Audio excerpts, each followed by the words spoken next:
Olá, amigos! Vocês querem ouvir um fato incrível? Existem várias instituições religiosas muito ricas no mundo, mas talvez a mais rica de longe seria a Igreja Católica Romana. É difícil calcular um valor exato de seus bens, mas quando você leva em conta a prata, o ouro, as obras de arte inestimáveis e as propriedades em todo o mundo, chega à casa dos trilhões. A profecia bíblica fala sobre algumas organizações religiosas muito poderosas e ricas nos últimos dias. Fiquem conosco, vamos falar disso nesta apresentação de Apocalipse agora.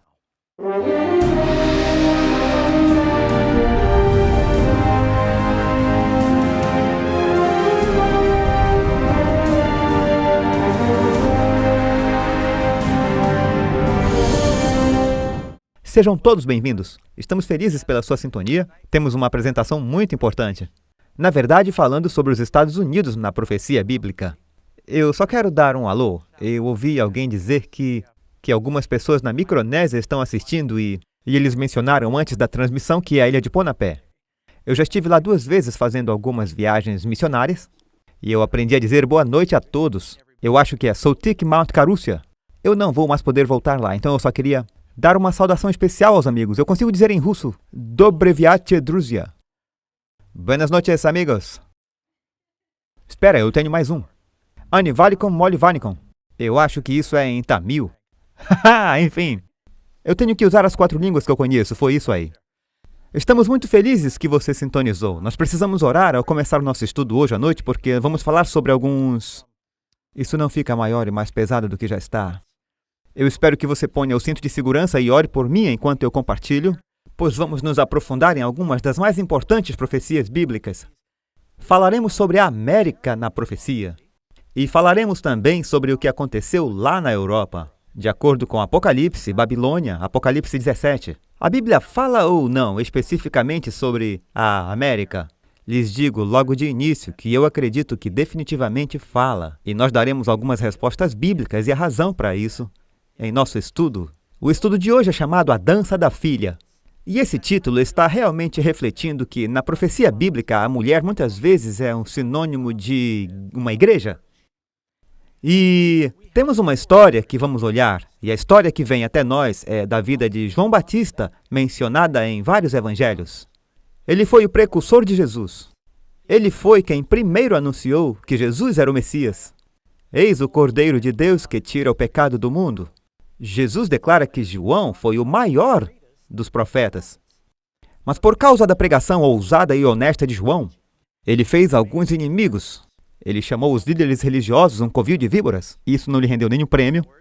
Mas o que realmente o colocou em apuros foi quando ele disse ao rei Herodes, o tetrarca, que ele não deveria se casar com a esposa de seu irmão, pois era um adultério. E este rei, que supostamente estava familiarizado com a lei judaica, deveria saber melhor. A mulher com quem ele se casou, Herodias, ela era uma personagem bem sinistra. E ela queria tramar como se livrar de João. Você pode ler isso em Lucas 13, 19 e 20. Porém, sendo Herodes o tetrarca, esse era o rei, ele era basicamente o governador da Judéia sob os romanos. Repreendido por ele por todas as maldades que Herodes tinha feito, prendeu João num cárcere. Mas ele estava com medo de fazer qualquer outra coisa além de prendê-lo porque ele acreditava que João era um homem de Deus. Ele estava tentando fazer sua esposa feliz e tentando não deixar o povo com raiva. Ela estava tramando como poderia se livrar de João antes que seu marido o libertasse de novo. E Herodes deu uma festa. E todo mundo que era alguém na área foi convidado e ele bebeu todas. Então ele fez uma promessa para sua enteada Salomé, a filha de Herodias. Ele disse que se ela saísse e dançasse, ele daria o que ela quisesse até a metade do seu reino. Então disse que ela saiu e dançou, e eu acho que ela entreteve os convidados. E o rei disse, o que você quer? Até a metade do meu reino. Provavelmente você já ouviu essa expressão antes. Ela foi à sua mãe, Herodias, e disse, o que eu devo pedir? Ela não pediu um cartão de crédito ou um novo celular. A mãe disse, peça a cabeça de João Batista. Então, quando Herodes ouviu isso, ele ficou relutante. Mas ele havia feito uma promessa na frente de todos os convidados, e a palavra de um rei é lei. Então, rapidamente, ele enviou um carrasco. Sem fanfarra, sozinho na prisão, João foi decapitado. E Jesus disse que ele era o maior dos profetas. E sabe, nos diz que há muitos filhos de Deus, seus servos, seus mártires que morreram sozinhos em prisões ao longo da história. Então, você conhece a expressão cabeça numa bandeja? A cabeça de João Batista foi trazida para a filha e a mãe em uma bandeja de prata. E isso, é claro, se tornou uma metáfora para uma pessoa que está recebendo um julgamento severo. Vamos à nossa primeira pergunta, nosso estudo hoje à noite. Temos muito material para cobrir e eu estou avisando com antecedência, porque pode demorar um pouco mais e cortar o nosso tempo de perguntas, mas eu quero cobrir bem isso. Eu tenho um ditado que diz, faça cada oportunidade valer a pena. Por isso eu vou tentar fazer valer cada lance, porque esta é a minha oportunidade de esclarecer esse assunto. Que outra dupla de mãe e filha perseguiu o povo de Deus no Antigo Testamento? Bem, você pode ler em 1 Reis 18:13. Jezabel matou os profetas do Senhor. Então, o que você tem aqui é que você tem uma história muito famosa do Antigo Testamento, onde esta rainha pagã, Jezabel, ela era da região dos Zidonianos, Tiro. E Herodes, Acabe, o rei judeu, casou com ela.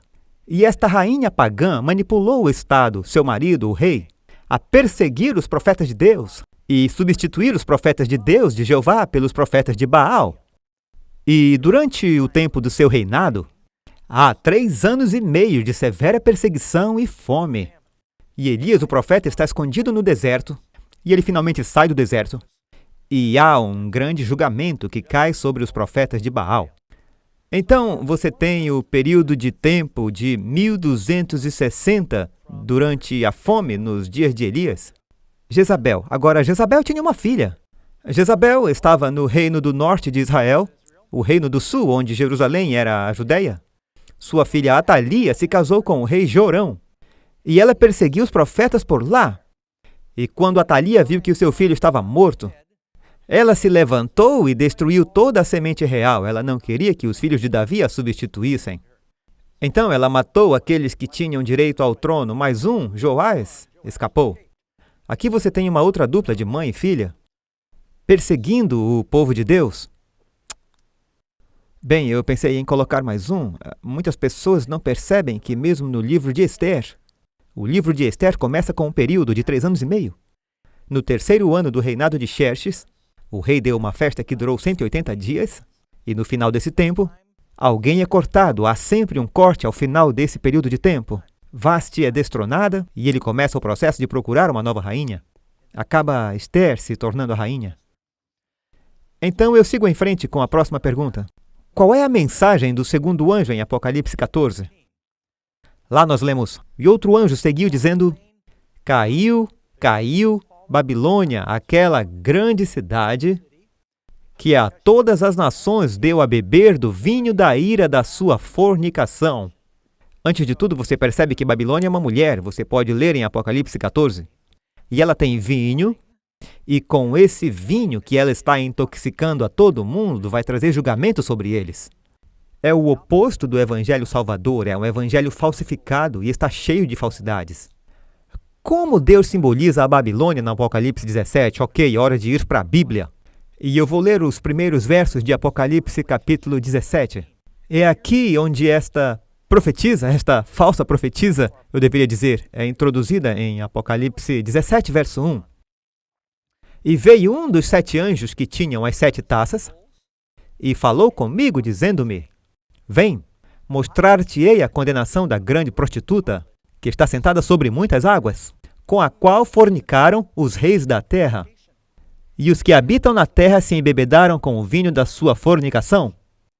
Então ele me levou no espírito, agora ouça atentamente os detalhes, para o deserto, e eu vi uma mulher, sentada em uma besta de cor escarlate, que estava cheio de nomes de blasfêmia, tendo 7 cabeças, esta é a besta e não a mulher, 7 cabeças e 10 chifres. E a mulher estava vestida de púrpura, escarlate, adornada de ouro, com pedras preciosas e pérolas, tendo na mão uma taça de ouro, cheia de abominações na imundícia da sua prostituição. E na sua testa estava escrito o nome Mistério, a Grande Babilônia, a mãe das prostituições. Aqui está aquele time de mãe e filha. E abominações da terra. E vi a mulher embriagada com o sangue dos santos e com o sangue dos mártires de Jesus. E quando a vi, fiquei maravilhado. Eu vou pular para o último verso do capítulo 17, não dá tempo de ler tudo. Aqui diz, e a mulher que viste é a grande cidade que reina sobre os reis da terra. Então, a maioria dos estudiosos protestantes ao longo da história, porque uma mulher representa a igreja em profecia, e diz que essa mulher é esse reino que reina sobre os grandes, os reis da terra. Quem reinava sobre os reis da terra quando João escreveu o Apocalipse? Roma. E isso resume muito rápido de quem está falando, porque diz que é uma mulher. Obviamente, é uma mulher rica, poderosa, que está em Roma. E acaba sendo um poder perseguidor. E há apenas uma grande igreja em Roma que se encaixa nessa descrição. É por isso que os protestantes tiveram problemas reais com o que estava acontecendo com a Igreja Católica lá em Roma. Então, a resposta, a mulher que você viu é aquela grande cidade que reina sobre os reis da terra. Que outras evidências em Apocalipse 17 provam que a Babilônia está se referindo a Roma papal? Agora vamos passar por algumas evidências aqui. Em primeiro lugar, diz que ela é culpada de blasfêmia. Blasfêmia é quando uma pessoa, duas definições bíblicas. Uma é quando alguém toma as prerrogativas que pertencem a Deus. Quando dizem que devem ser tratados ou adorados como Deus, ou quando dizem que têm os poderes de Deus. E a igreja atende essa definição de acordo com a Bíblia. Você pode ler isso em vários lugares. Os próprios papas citam. Este é de Ferris, no Dicionário Eclesiástico. O Papa é de tão grande dignidade e tão exaltado que não é um mero homem, mas como se fosse Deus, o vigário de Deus. Ele é como se fosse Deus e o vigário de Deus. Bem, eu respeitosamente discordo, mas eu acho que todos nós sabemos. Se você sabe, olha a forma que o Papa é tratado vivendo em uma das maiores peças de arquitetura do mundo, onde tudo é dourado, e as pessoas vêm e elas se curvam e beijam sua mão. Antigamente era o pé. Uma pequena história.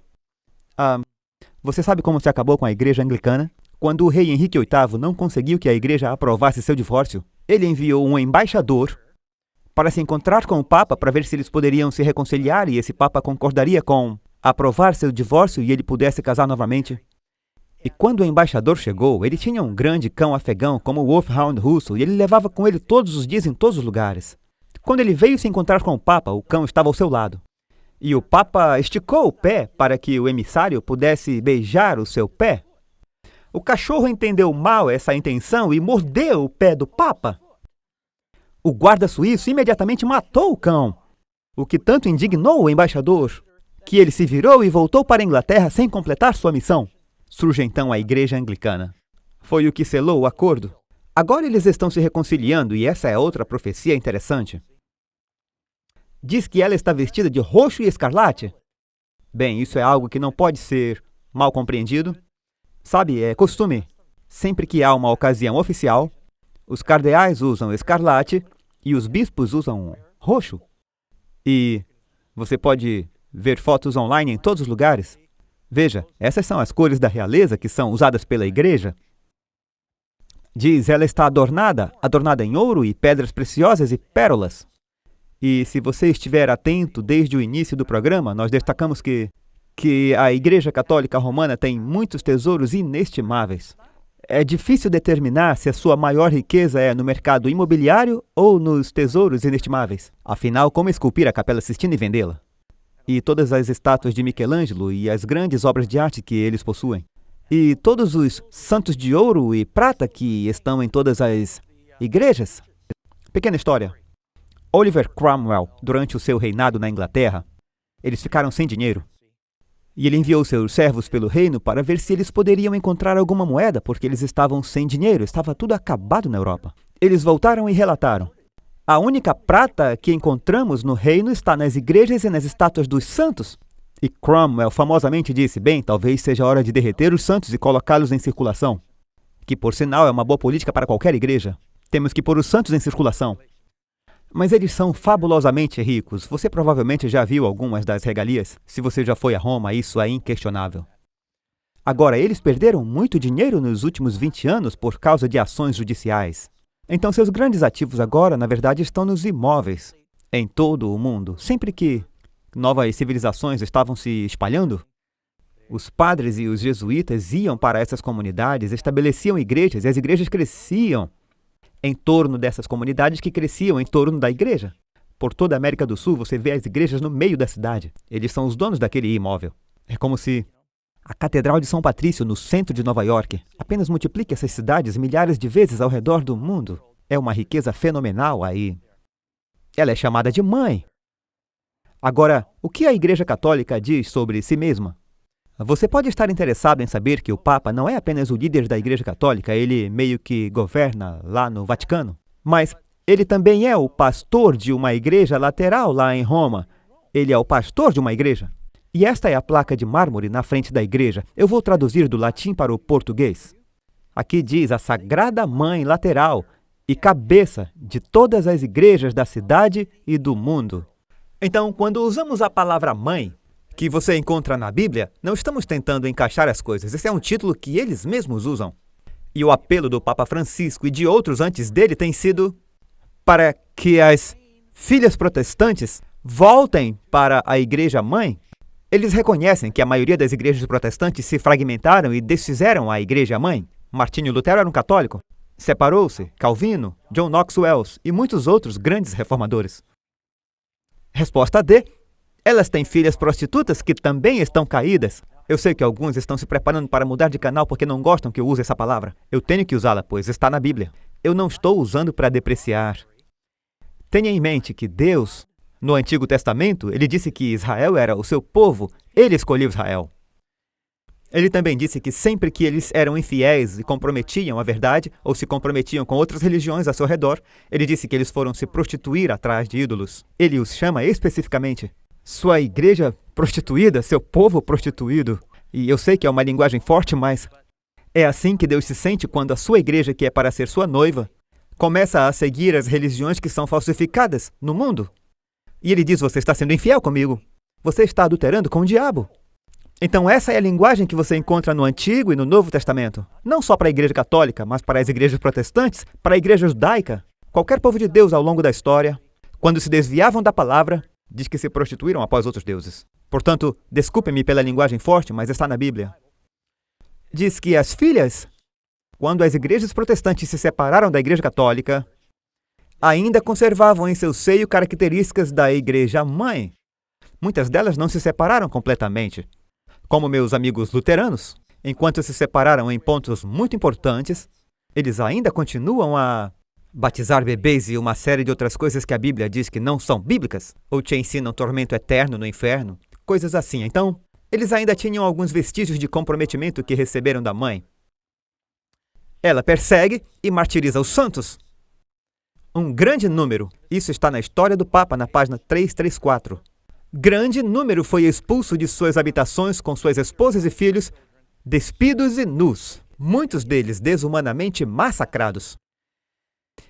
Eu acho que mencionei anteriormente em outra transmissão que, se você quiser apenas um vislumbre do que aconteceu durante a Idade das Trevas, por volta de 538, quando a Igreja Católica realmente tornou-se um poder político e começou a perseguir a heresia, de 538 a 1798, literalmente milhões e milhões de cristãos e judeus foram perseguidos ou mortos ou torturados. Basta olhar para a Inquisição espanhola. A Inquisição espanhola não foi apenas na Espanha, estava acontecendo em toda a Europa. E aí você terá uma ideia do que aconteceu. Ela está sentada sobre 7 montanhas? Então nos diz que esta mulher senta-se em 7 colinas? Ok, se você está assistindo onde quer que seja, basta você pesquisar no Google 7 colinas.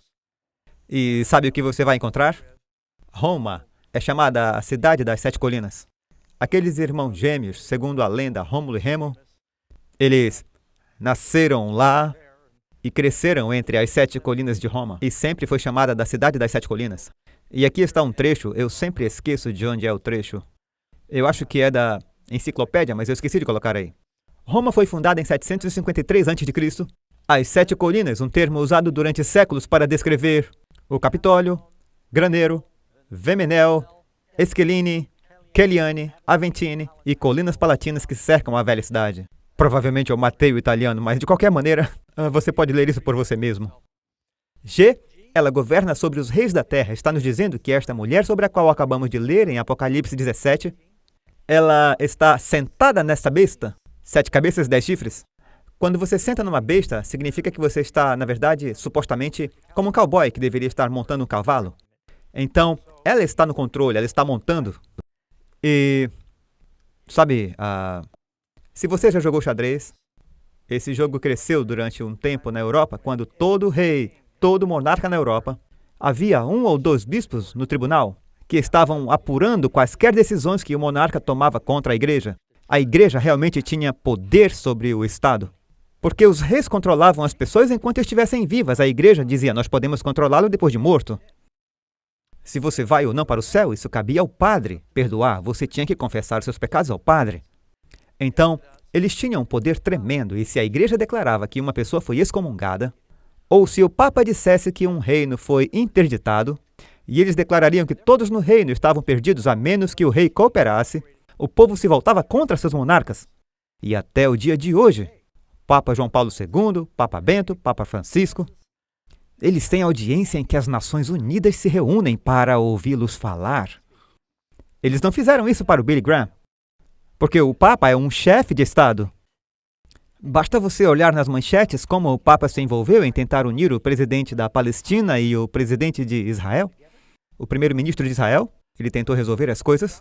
Ele se envolveu na tentativa de reconciliar Cuba e os Estados Unidos. Ele está muito envolvido na política e se enquadra como um pacificador. Nada contra o indivíduo, quer dizer, o Papa Francisco me lembra muito meu avô, na verdade, ele se parece muito com meu avô. Ele parece ser um homem muito bom. Eu adoraria conhecê-lo e lhe dar um estudo bíblico. Então não é nada contra a pessoa, é o cargo que eles ocupam.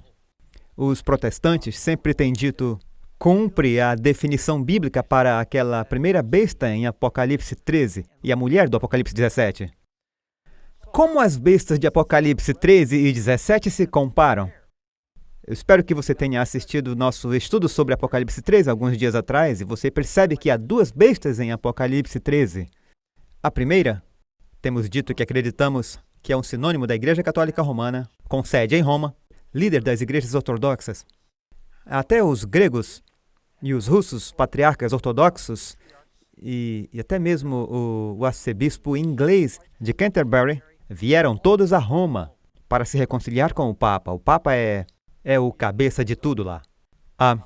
E a segunda besta no Apocalipse 13 são os Estados Unidos. Eu disse para onde eu estou indo e agora eu vou provar isso à medida que avançamos. Diz, eu pus-me sobre a areia do mar e vi subir do mar uma besta que tinha 7 cabeças e 10 chifres. Agora, se você está dirigindo pela estrada e vir uma placa dizendo travessia de ganso, pode haver uma travessia de gansos, ou de veados, ou alces, ou de ursos. Se for no Alasca, pode ser uma travessia de alces, mas eu aposto que você nunca viu uma placa de travessia com um bicho de 7 cabeças. Isso, obviamente, é um símbolo, mas repare que esse símbolo aparece várias vezes. Você vai a Apocalipse 13:1 e sobre as suas cabeças um nome de blasfêmia. Agora veja Apocalipse 17:3 e viu uma mulher assentada sobre uma besta de cor de escarlata que estava cheia de nomes de blasfêmia. Mais uma vez, tinha 7 cabeças e 10 chifres, claramente a mesma besta. Veja Apocalipse 12. E viu-se outro sinal no céu. Era um grande dragão vermelho, com 7 cabeças e 10 chifres. Agora veja Apocalipse 12. A besta com 7 cabeças e 10 chifres não tem uma mulher. É porque esse era o poder romano governado por César.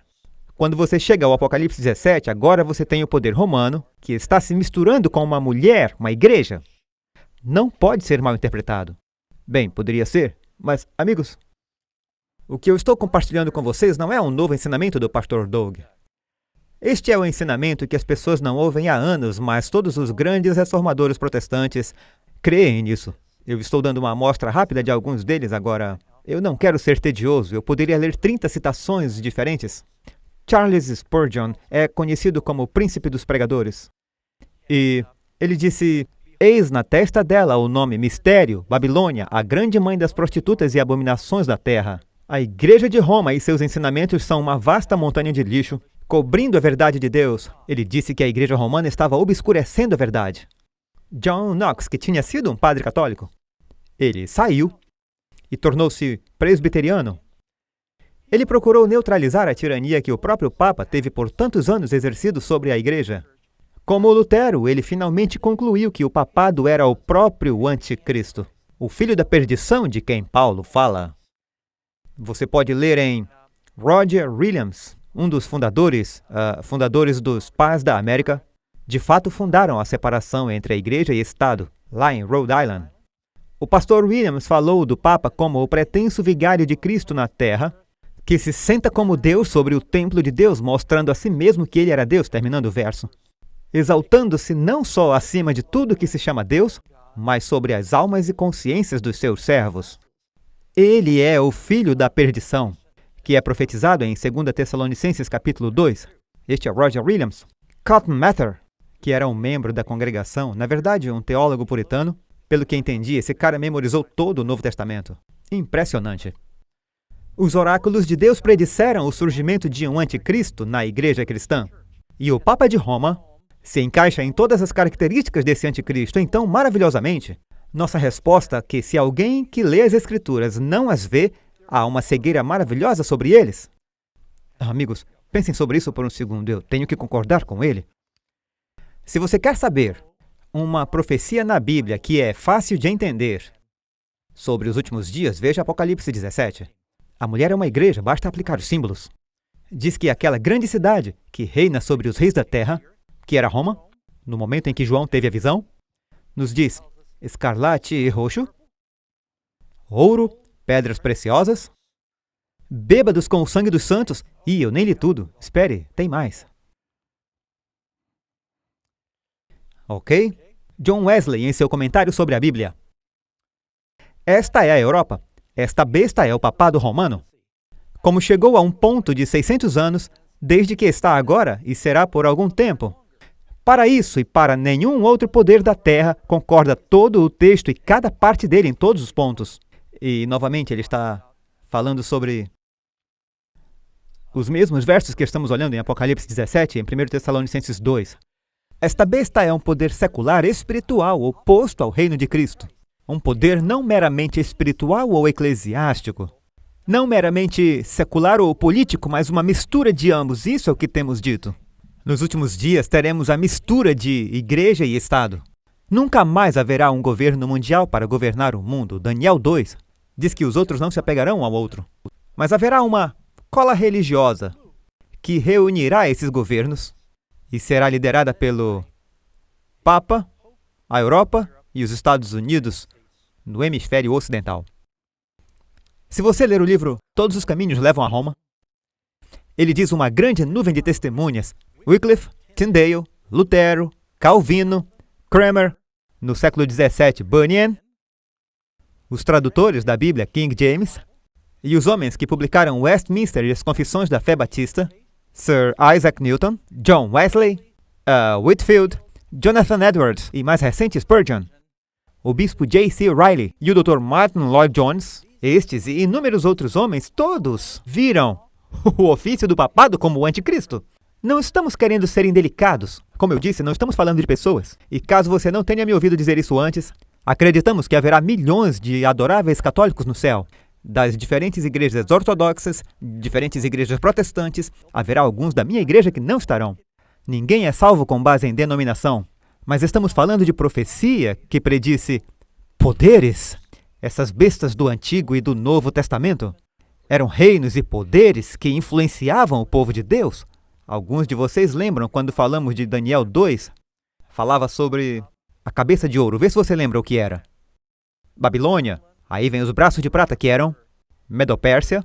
A barriga e as coxas de bronze eram a Grécia. As pernas de ferro são Roma, os pés de barro e ferro. As divisões do Império Romano. Interessante, ferro ainda existe. Roma. O barro é religião. Uma mistura de...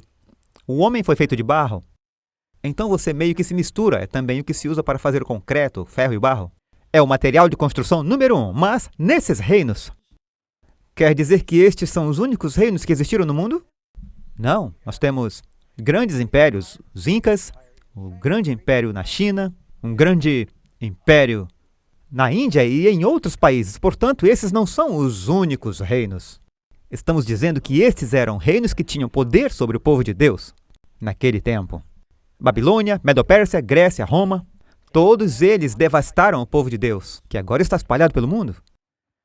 E agora estamos falando de um poder global. Qual é o significado e a origem da palavra Babilônia? Você pode ler em Gênesis capítulo 11, versos 4, 6, 7 a 9, que após o dilúvio, eles não queriam se espalhar sobre a terra. E eles disseram, vamos edificar uma cidade, uma torre, e o seu topo chegará nos céus. E o Senhor disse, não façam isso, vão, se espalhem, subjuguem a terra, sejam fecundos, multipliquem. E eles disseram, Deus pode inundar tudo novamente. É melhor construirmos uma torre, caso precisemos nos salvar. E eles disseram, queremos dar um nome para nós mesmos. Deus não ficou satisfeito com a sua desobediência. Deus disse, vamos descer. Aqui está um exemplo de uma trindade plural. Eia, desçamos e confundamos ali a sua língua, para que não entenda um a língua do outro. Por isso se chamou o seu nome Babel, porquanto ali confundiu o Senhor a língua de toda a terra. E até hoje, se você diz que alguém está balbuciando, e é a origem da palavra bebê, bebês balbuciam. Quer dizer, é quando alguém está falando de um jeito que ninguém entende. Então, logo no começo temos esses reinos que estão em conflito entre a Babilônia e Jerusalém. No início, Babilônia era Babel. A palavra para Jerusalém era Salém, onde Melquisedeque era o rei. Ambos cresceram e se tornaram polos opostos do povo de Deus e o reino das mentiras que o diabo governou. Como Deus descreve a Babilônia ao incitar o seu povo a sair dela? E ele, o anjo, em Apocalipse 18, verso 2, e clamou fortemente com grande voz. A propósito, você está ouvindo essa voz agora. E clamou fortemente com grande voz, dizendo, caiu, caiu a grande Babilônia, e se tornou morada de demônios, e o coito de todo espírito imundo. Sai dela, povo meu. Temos que pausar aqui. Deus tem seu povo, é o que diz aqui. Jesus disse, eu tenho outras ovelhas que não são desse rebanho. O Senhor disse, eu tenho o meu povo na Babilônia. Tenha em mente que os filhos de Israel foram cativos na Babilônia e ele os chamou para fora. Abraão trouxe sua esposa para fora da Mesopotâmia, assim como fez Isaque, como também Jacó. Todos eles vieram do outro lado do Eufrates. E antes de Jesus vir, Deus está chamando seu povo para fora da confusão da Babilônia em seu rebanho, para que possamos ser um povo e refleti-lo. E esta mensagem está indo para o mundo. Volte para a Bíblia e para a verdade. Se não, perceba o que diz. Sai dela, povo meu, para que não sejas participantes dos seus pecados. Você pode dizer, participando de que pecados? Quando apoiamos um movimento que ensina mentiras, basicamente você subscreve seus pecados, você se torna cúmplice e se torna responsável por espalhar inverdades. E se a verdade te liberta, a mentira escraviza. Jesus repetidamente acusa Babilônia por embriagar o mundo com o seu vinho. O que é esse vinho? Veja Apocalipse 17, verso 4. Tinha na sua mão um cálice de ouro, isso é interessante, cheio de abominações. E você lê na Enciclopédia Católica, o cálice, que é usado durante a Eucaristia na missa, é o mais importante dos vasos sagrados. E a grande batalha, uma das grandes batalhas do movimento protestante foi o que chamam de transubstanciação. Na Igreja Católica, eles dizem, o padre, passando pelos ritos latinos da Eucaristia, provavelmente você já ouviu antes a expressão ocus pocus. Porque há uma frase, e eu não posso dizer isso, mas é o corpus, é uma palavra que o padre usa quando ele supostamente transfere o corpo real de Cristo para o pão. E as pessoas provocam o padre dizendo, quando ele passa pelo seu ocus pocus? Quando ele falou em latim, ele disse, eu estou convertendo isso no corpo real de Cristo e sangue. E Lutero disse, isso é blasfêmia, não podemos criar Deus. O homem não tem esse poder. Há uma grande batalha pelo copo de ouro e pela missa. Outra coisa que você vai achar interessante é que Jesus, quando esteve na última ceia com os discípulos, ele deu suco de uva para eles, era um vinho não fermentado. Cristo disse, eu não vou beber isso de novo até que eu beba com vocês novo no reino de meu Pai. O Evangelho de Cristo diz, não se deita vinho novo em odres velhos. É o novo, sem fermento. O pão era para ser sem fermento, era um símbolo do pecado se fermentado. Era pão sem fermento e suco de uva não fermentado. Mas nos serviços católicos romanos é bebida intoxicante. E eu me lembro quando eu era criança, Eu fui para a escola militar, a Academia Militar de Nova York, e todos os domingos eu era obrigado a ir aos serviços. E eu não queria participar porque meus pais eram praticamente agnósticos. Meu pai era batista, ainda crescendo, minha mãe era judia, mas meus pais me mandaram para a escola católica. Então eu alternava de semana a semana entre os cultos protestantes, judaicos e católicos. E eu lembro de ter ido ao culto católico. O padre realizou vários cultos naquele dia, e ele bebeu um pouco do suco de uva, e ele deu o pão a todos nós, mas o vinho não, só ele bebeu. Mas ele estava bêbado no final do dia. E mesmo sendo criança, eu pensei, tem algo errado aí. Também me lembro dele fumando durante a missa. Mas aquilo foi tudo muito estranho para mim. Mas nós vemos na própria imagem, não? Nos fala sobre a mulher que tem uma taça de ouro, e na taça está o vinho. Agora, o que Jesus disse que o suco de uva representa? Seu sangue. O Evangelho. A verdade, os ensinos de Cristo, que nos lava do pecado. Mas no cálice da Babilônia, não é puro. Tem algo estragado nele, é isso que é fermentação. E nas doutrinas, existem algumas doutrinas verdadeiras que eu concordaria com os meus amigos católicos. Tem coisas que eles acreditam e eu acredito em reverência. Eles acreditam e eu também. Mas eles têm algumas doutrinas de demônios que se comprometeram com religiões pagãs, que se desviaram dos ensinamentos de Cristo, e vamos descobrir quais são. Primeiro, os 10 mandamentos não são obrigatórios. Esse é um pouco do vinho de Babilônia. Os 10 mandamentos podem ser adulterados ou alterados por um homem. Aqui está um exemplo. Você pode ler em Daniel 7:25. Diz que este poder da besta cuidará em mudar os tempos e as leis. Agora, eu tenho uma foto aqui, isso é em frente a uma igreja católica, eu acho que é em Michigan. E você pode procurar no Google, essa é a versão católica dos 10 mandamentos. Você perceberá imediatamente que o segundo mandamento sobre idolatria não está lá. Outra coisa que vemos é o terceiro mandamento de sábado, que deveria ser o quarto mandamento. E como é que eles mantêm os 10 mandamentos? Eles dividiram o 10º mandamento, que diz não cobiçar a mulher do próximo, ou a casa, ou o boi, ou o jumento. Esse é um mandamento para os judeus e protestantes. Mas para se livrar do mandamento da idolatria, eles cortaram e mudaram o sábado do 7º dia para o 1º dia. E cuidará em mudar os tempos e a lei. E eles dizem, nós estamos certos. Sacralidade do domingo. Aqui está um exemplo. Em nenhum lugar diz que o 1º dia é para ser um dia santo. Esse era o dia romano do sol. Eles adoravam o sol. Existe outra forma, isso é do catecismo católico. Existe outra forma de provar isso, que a igreja tem o poder de instituir as festas do preceito? Sim. Resposta? Se ela não tivesse tal poder, ela não poderia fazer com que todos os religiosos modernos concordem com ela. Na verdade, nem todos, mas é o que eles dizem. Ela não poderia ter substituído a observância do domingo, o 1º dia da semana, pela observância do sábado, o 7º dia da semana. Uma mudança para a qual não há autoridade bíblica. Então eles disseram, nós temos o poder para mudar a lei. Arrebatamento secreto. A ideia de que Jesus virá secretamente e os santos serão arrebatados, sabe de onde veio isso? Nenhuma igreja protestante acreditava em arrebatamento secreto. Todos os protestantes acreditavam que quando Jesus viesse seria visível, glorioso, todo mundo veria e Jesus viria nos buscar. O mundo seria destruído, o Senhor vem como um ladrão, os elementos derretem com tanto calor, e então, no final dos 1000 anos, voltaremos à Terra. Mas quando milhões de católicos começaram a sair da Igreja Católica porque estavam ouvindo os ensinamentos dos protestantes, eles leram Apocalipse 17 e disseram, uau, é difícil não ver. O que os católicos tiveram que fazer? Tiveram que inventar uma interpretação contrária daquelas profecias. O povo disse, se isso não significa o que Lutero disse, o que significa? Eles contrataram uma dupla de padres, Alcazar e Francisco Ribera, padres jesuítas, e eles reescreveram toda essa nova interpretação da profecia, que é chamada de futurismo. Eles tinham uma versão chamada de preterismo, e disseram todas essas profecias foram cumpridas por Nero, porque Nero usava púrpura e escarlata também, e ele usava ouro.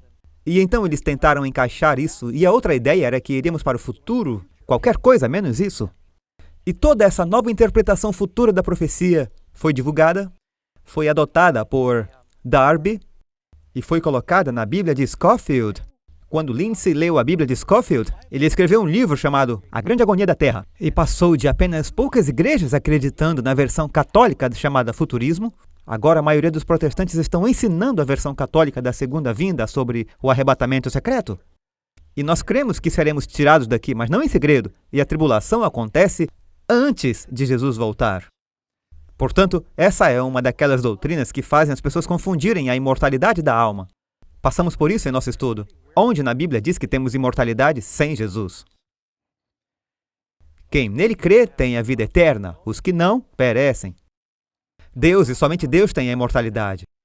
Portanto, todo esse ensinamento de que não morremos foi o que a serpente disse a Eva no jardim do Éden, e isso é o que muitos pastores estão dizendo às suas congregações. Ele diz, você é imortal, você viverá para sempre no céu ou para sempre no inferno, mas não morre, é imortal como Deus. A Bíblia não diz isso.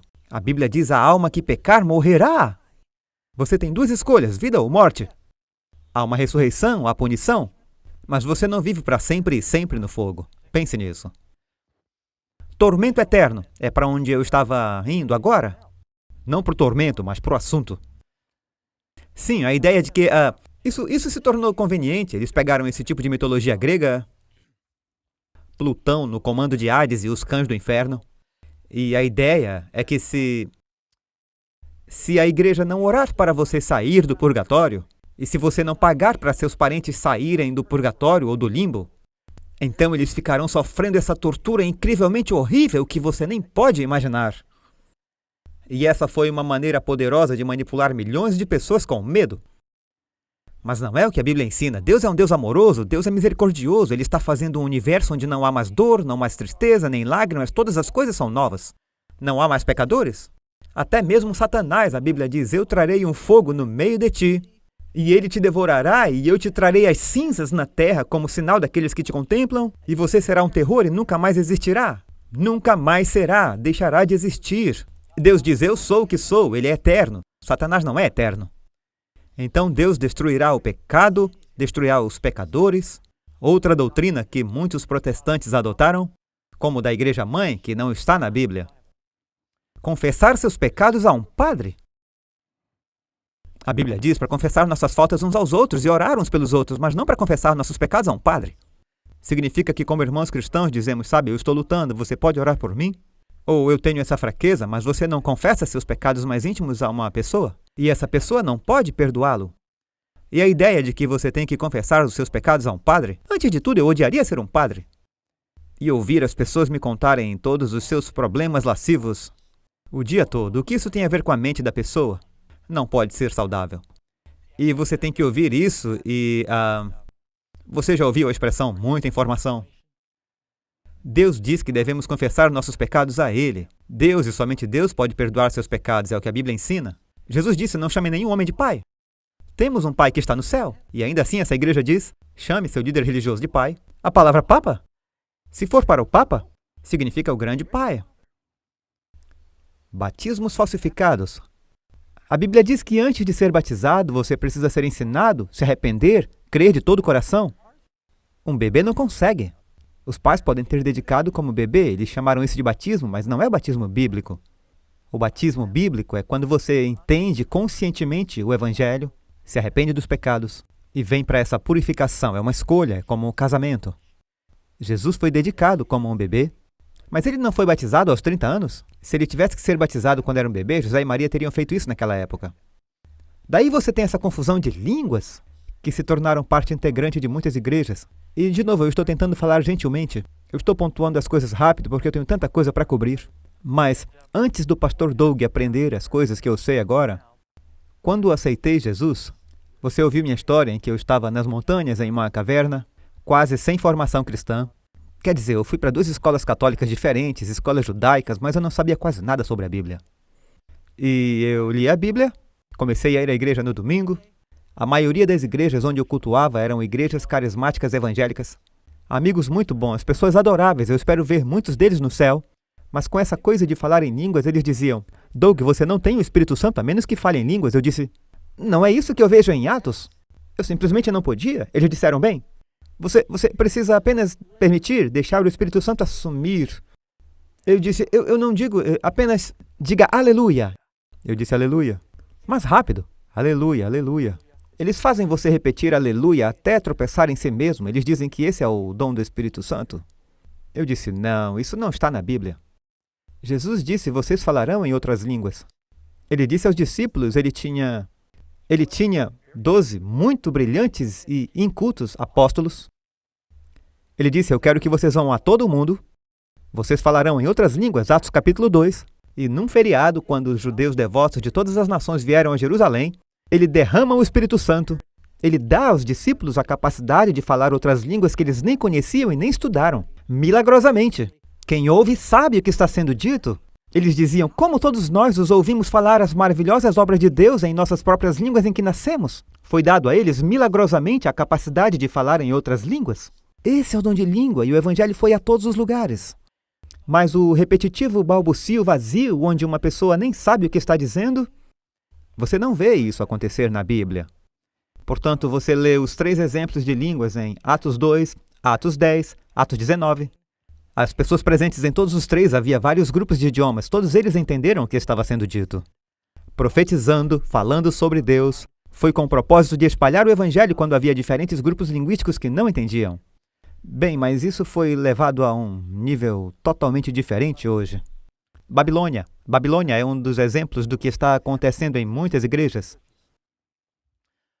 Que poder apoiará a besta no fim dos tempos? E vi subir outra besta, aqui está, saindo da terra, não da água. Você lê em Apocalipse 17, as águas, povos, multidões e nações e línguas. 2 chifres como de um cordeiro. Agora, quando lemos cordeiro no Apocalipse, é bom ou mal?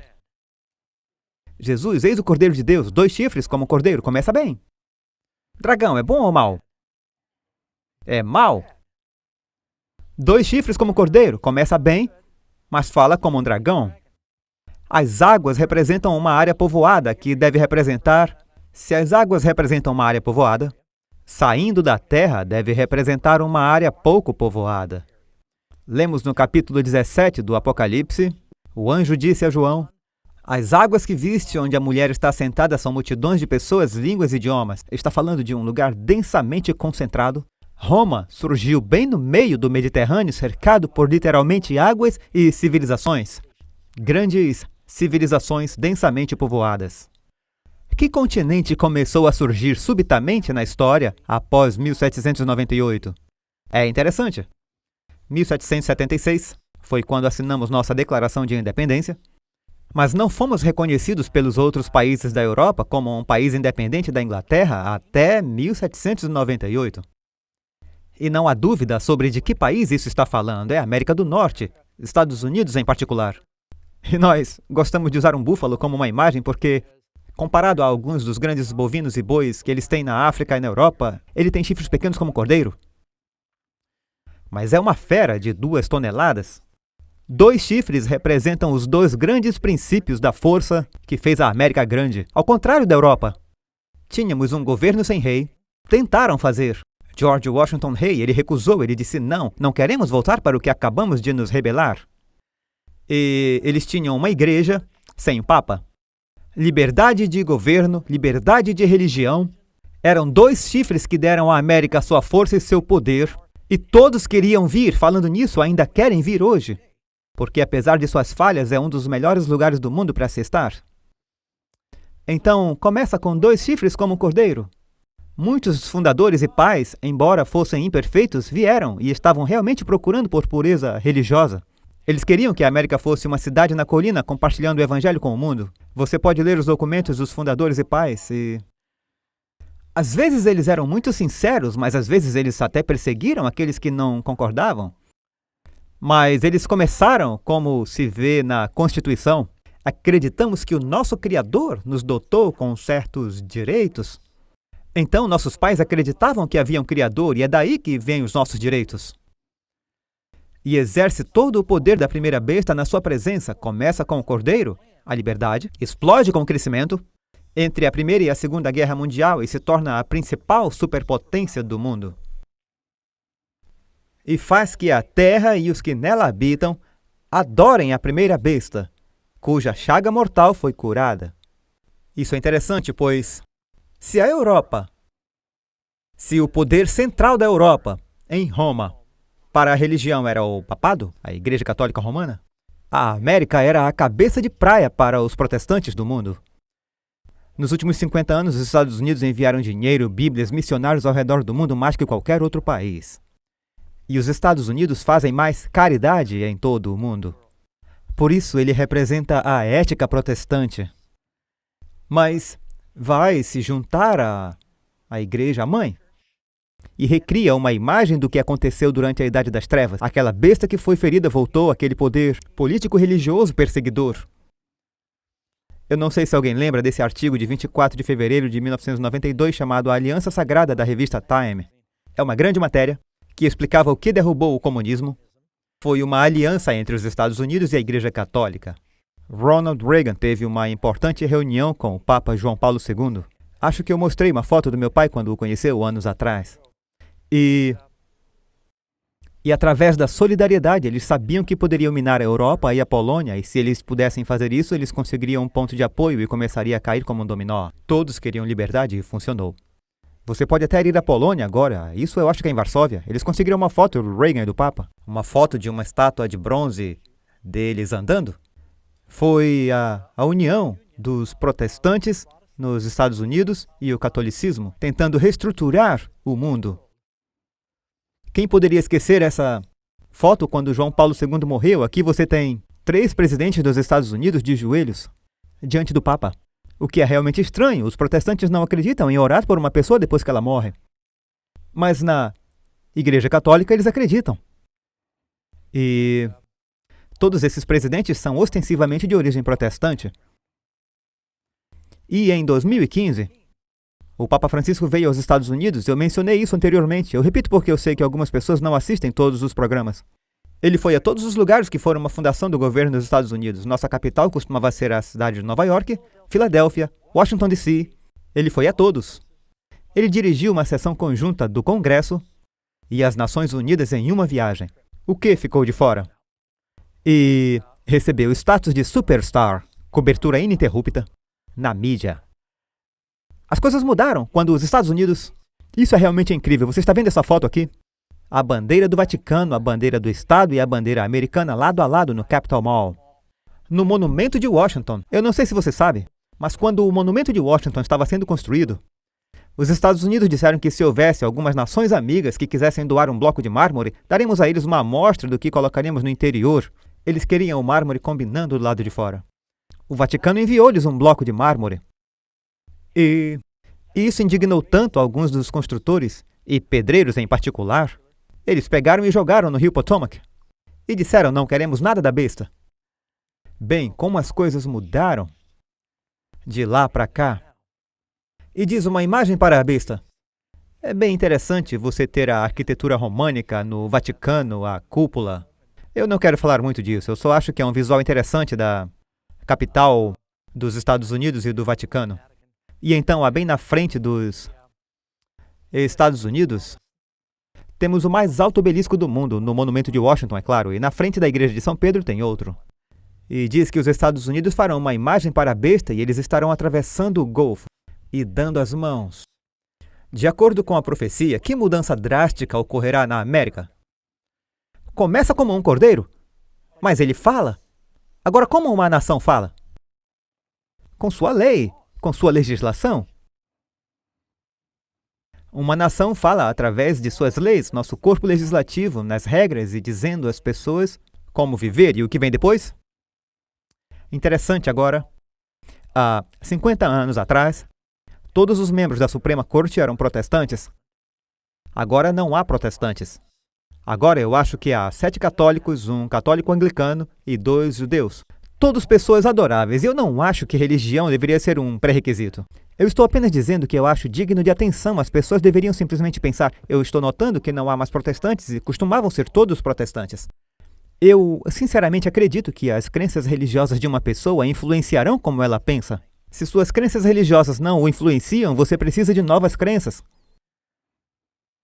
Dizendo aos que habitam na terra que fizessem uma imagem à besta, que recebera a ferida de espada e vivia. A besta recebeu uma ferida mortal pela espada da Reforma Protestante. E a Bíblia... É interessante que Martinho Lutero traduziu a Bíblia para a língua do povo, a imprensa de Gutenberg. O primeiro livro que eles imprimiram foi uma Bíblia. As Bíblias começaram a circular por toda a Europa. Todo mundo podia ler a Bíblia e E eles disseram, espere um pouco, estamos aqui lendo Apocalipse e isso não pode ser uma coincidência. Escarlate, cidade de ouro, roxo, pérolas, a mulher da cidade romana, e eles disseram, uau! E todas essas pessoas começaram a sair da igreja e eles perderam muito poder. Finalmente, quando Napoleão tomou o Papa cativo, parecia um golpe mortal. Recebeu uma ferida mortal, mas eles foram restabelecidos como um país independente no tempo de Mussolini, em 1929. E agora eles estão reconciliando a ferida que o Papa Francisco diz repetidamente. Queremos curar a ferida com nossos irmãos e irmãs protestantes. Ele está trabalhando muito para isso. Ele teve encontro com o patriarca copta, o patriarca ortodoxo russo, com o líder da igreja ortodoxa grega, a igreja anglicana, todos de Rick Warren a Joel Osteen. Ele tem sido muito ativo. Kenneth Copeland se reuniu com líderes protestantes dizendo, precisamos ser um. Continuemos citando João 17. Quais 3 poderes se unirão contra o povo de Deus no fim dos tempos? E vi 3 espíritos imundos semelhantes a rã saindo da boca, significa falando, do dragão, e da boca da besta e da boca do falso profeta. Diz rãs, porque rã é um animal imundo, o sapo pega as coisas com a língua, então é com as palavras. E diz que eles estão indo para os reis da terra, para reuni-los para a batalha do Armagedon. Assim como no Antigo Testamento, uma bruxa fez sinais e maravilhas para Saul antes de uma batalha onde ele foi julgado. E haverá espiritismo. Essas diversas organizações sempre se unirão efetivamente. Diz porque são espíritos de demônios que fazem prodígios, os quais vão ao encontro dos reis da terra e de todo o mundo, para os congregar para a batalha, naquele grande dia de Deus. Então, a Bíblia diz, Jesus insere uma frase, eis que cedo venho.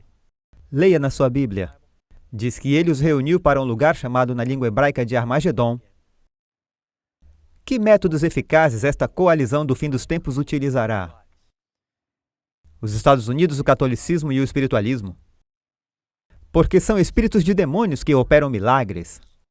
Haverá sinais e maravilhas, mas são milagres de verdade? Jesus disse, cuidado com os falsos profetas. Virão a vocês falsos cristos, realizando milagres.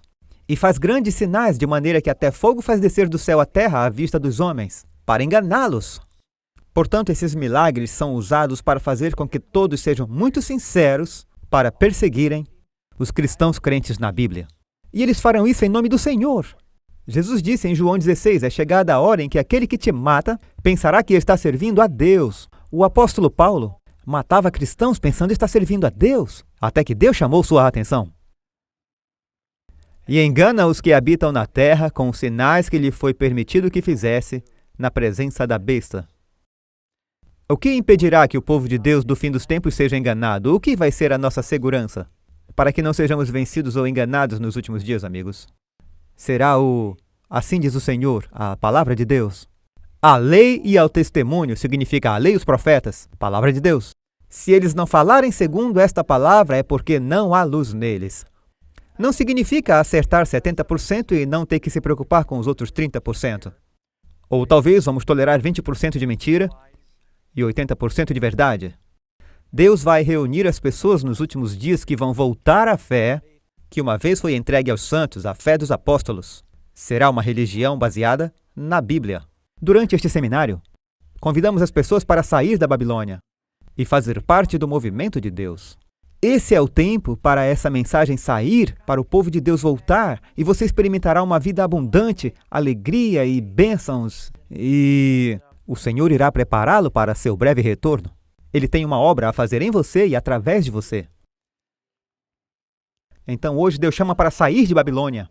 Ele diz, sai dela, povo meu, para que você não pague por ela, nem tenha culpa nos pecados dela. Jesus disse, eu tenho outras ovelhas que estão lá na Babilônia. São suas ovelhas. Ele diz, meu povo. Mas ele quer que ouçam sua voz dizendo, saiam. Você não apenas sai da Babilônia, você entra no corpo de Cristo e se torna parte do seu povo. Encorajamos você a tomar essa decisão, amigos, e dizer, sim, eu quero tomar uma posição pela verdade de Deus e fazer parte desse povo. E amigos, que você escolha fazer parte dessa igreja remanescente nos últimos dias. Eu gostaria de orar com você antes de encerrarmos. Pai do céu, agradecemos pelo poder e a clareza de sua palavra. Podemos ver que estamos vivendo nos últimos dias. Vemos essas coisas se cumprirem diante de nossos olhos. Sabemos que o Senhor está procurando um povo que fará parte dessa igreja e que está baseada na rocha que é Jesus e seus ensinamentos. Eu oro para que cada pessoa que estiver ouvindo tenha a coragem de saber como dar esse passo de fé como Abraão e saia da Babilônia para a terra prometida. Abençoa cada um, Senhor. Esteja conosco nas reuniões que faltam. Agradecemos e pedimos em nome de Cristo. Amém.